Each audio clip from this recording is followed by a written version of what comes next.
होगा बीजेपी का अगला चाणक्य? अगर योगी है पीएम मोदी के उत्तराधिकारी तो कौन लेगा अमित शाह की जगह?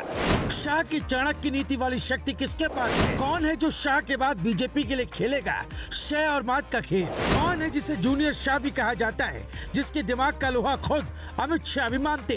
कौन है जिसने बंगाल से लेकर महाराष्ट्र तक के लिए बीजेपी की राहें आसान कर दी? जो शाह न कर पाए वो उस नेता ने कर दिया।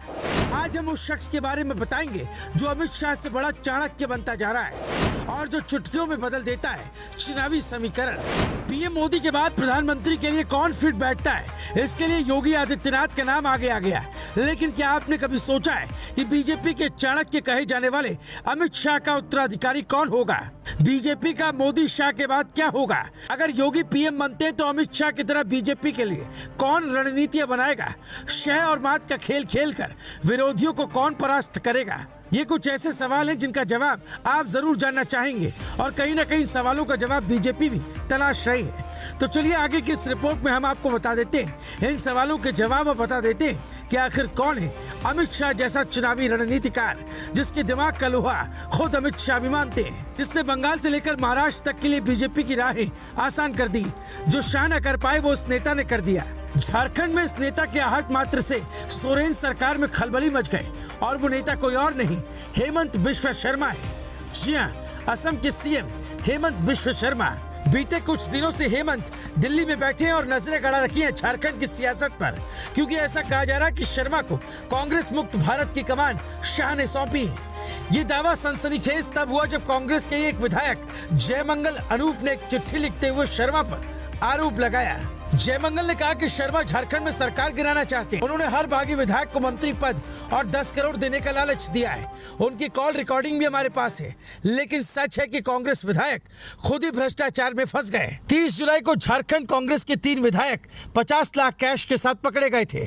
कांग्रेस ने उन्हें तुरंत सस्पेंड कर दिया और कहने लगी कि ऑपरेशन लोटस जो है वो एक्सपोज हो गया है। झारखंड से पहले शर्मा ने अपना कमाल बंगाल में दिखाया और ऐसा कमाल दिखाया कि सब देखते रह गए। बंगाल में जो ममता मोदी शाह को घुसने नहीं देना चाहती थी, वो मोदी शाह से अब दुश्मनी भूलना चाहती है। ममता को मोम की तरह पिघलाने का काम भी हेमंत बिश्व शर्मा ने ही किया। आपको बता दें कि दार्जिलिंग में एक मीटिंग हुई थी जिसमें हेमंत ने ममता को पता नहीं कौन सी पट्टी पढ़ाई कि ममता जगदीप धनखड़ को वोट देने के लिए राजी हो गई और मोदी शाह के लिए बागी रुख छोड़ दिया। हेमंत बिश्व शर्मा अमित शाह के उत्तराधिकारी कैसे? इस बात का सबसे बड़ा उदाहरण ये है कि जो काम जेपी नड्डा बीजेपी में अध्यक्ष होकर भी नहीं कर पाए, वो काम हेमंत बिश्व शर्मा ने चुटकियों में कर दिया। जब पीएम मोदी ने सीएए एनआरसी लागू किया तो बीजेपी शासित राज्य का कोई भी मुख्यमंत्री इसे लागू नहीं करवा पाया था। यही नहीं, बीजेपी के प्रवक्ता भी इस बारे में किसी को नहीं समझा पाए थे। लेकिन हेमंत बिश्व शर्मा ने लोगों को इस बारे में समझाया भी और इसे लागू भी करवाया।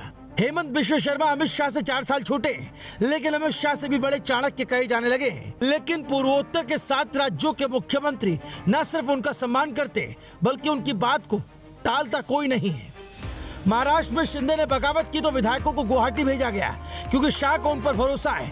नॉर्थ से लेकर नॉर्थ ईस्ट और साउथ तक को जोड़े रखने वाले शाह के बाद हेमंत दूसरे बड़े नेता हैं। कहते हैं कि अगर राहुल गांधी ने हेमंत की बेइज्जती नहीं की होती तो आज ये चाणक्य कांग्रेस में होता। एक बेइज्जती ने कांग्रेस से न सिर्फ असम छीना बल्कि पूरा देश हाथ से खिसक गया। हेमंत बीजेपी के चाणक्य बनने में सफल इसलिए भी हो पाए क्योंकि सालों तक कांग्रेस में रहने के बाद वो कांग्रेस की रग रग से वाकिफ हो गए। इसलिए वो कहते हैं ना कि राजनीति में हर कदम फूंक फूंक कर रखना चाहिए, नहीं तो नुकसान ऐसा होगा जो आपने कभी सोचा भी ना होगा। Bureau report, news live TV.